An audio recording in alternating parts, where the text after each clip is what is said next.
নমস্কার বন্ধুরা, ভদ্রসর study centre চ্যানেলে তোমাদের স্বাগতম। তোমাদের জন্য একটি দুঃসংবাদ, সেটা হলো পোস্ট অফিসে নিয়োগ 2025-এর একটি গুরুত্বপূর্ণ আপডেট তোমাদের কাছে প্রোভাইড করব, যেখানে তোমাদের ক্যান্সেল নোটিশ জারি হয়েছে। এবার এই ক্যান্সেল নোটিশটা জারি হওয়ার ফলে তোমাদের জিডিএসের রেজাল্টের জন্য যারা ওয়েট করছো সেখানে কতটা কি এফেক্ট করবে প্রত্যেকটি তথ্য তোমাদের কাছে তুলে ধরব। খুবই গুরুত্বপূর্ণ আপডেট আমি প্রতিনিয়ত তোমাদের কাছে প্রোভাইড করি। তোমরা যারা যারা জিডিএসে আবেদন করেছো, তোমরা কোন ডিভিশনে অ্যাপ্লাই করেছো অবশ্যই কিন্তু কমেন্টে প্রত্যেকে জানাবে। তো চলো ভিডিওটা শুরু করছি, প্রত্যেকটি তথ্য তোমাদের কাছে তুলে ধরছি। তো দেখো, আমি প্রথমে অফিসিয়াল ওয়েবসাইটে ভিজিট করছি। অফিসিয়াল ওয়েবসাইট তোমরা দেখতে পাচ্ছ indiapost.government.in এর অফিসিয়াল ওয়েবসাইটে ভিজিট করলাম। এখানে তোমাদের যখন তোমরা চেক করবে দেখতে পাবে যে new update, news and updates, tender notification এবং রিক্রুটমেন্ট। তো এখানে রিক্রুটমেন্ট সেকশনে তোমাদের ক্লিক করলেই একটি নোটিশ তোমরা দেখতে পাবে। এবার এই নোটিশে কি বলা হয়েছে সেই ব্যাপারটায় তোমাদের কাছে বিস্তারিত বলবো।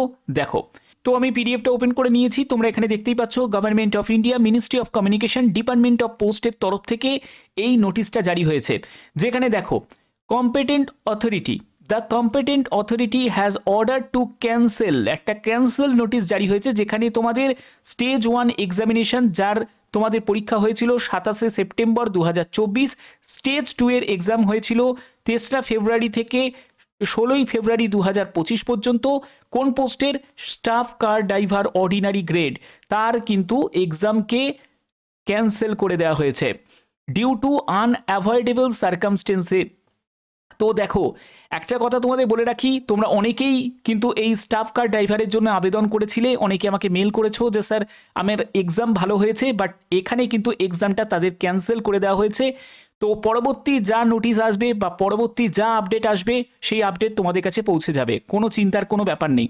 এবার দেখো, বাতিল তো যেটা হয়েছে হয়ে গেছে। এবার মেন ব্যাপারটা হচ্ছে এর এফেক্টটা কি জিডিএস এর রেজাল্টের ওপর কোনো পড়তে পারে? একদমই নয়। জিডিএস রেজাল্ট যে সময় বেরোনোর কথা সেই সময় কিন্তু তোমাদের বেরোবে। আমি তোমাদের বলেই দিয়েছি 23শে মার্চ আর 24শে মার্চ তোমাদের ফার্স্ট মেরিট লিস্ট, যে কোনো একটি ডেটে কিন্তু তোমাদের ফার্স্ট মেরিট লিস্ট রিলিজ হয়ে যাবে। এর এফেক্ট কিন্তু কোনো রকম জিডিএস এর ওপর হবে না, তোমরা নিশ্চিন্তে থাকতে পারো। এবং যারা যারা তোমরা এর জন্য এক্সাম দিয়েছিলে, স্টাফ কার ড্রাইভারের জন্য যারা এক্সাম দিয়েছিলে, তাদের জন্য খুবই দুঃখের খবর যে তোমাদের এক্সামটা কিন্তু ক্যান্সেল করে দেওয়া হয়েছে। ঠিক আছে, তো যাই হোক, যাবতীয় যা আপডেট আসবে সবার আগে সেই ইনফরমেশন তোমাদের কাছে পৌঁছে দেবো। এটা খুবই গুরুত্বপূর্ণ। যখনই যা আপডেট সবার আগে পাওয়ার জন্য অবশ্যই কিন্তু চ্যানেলটাকে সাবস্ক্রাইব করে রাখবে এবং বেল আইকনটাকে অল করে রাখবে, যাতে তোমাদের কাছে সবার আগে নোটিফিকেশনটা পৌঁছে যায়। তো এখনের মতো এটুকুই, টাটা।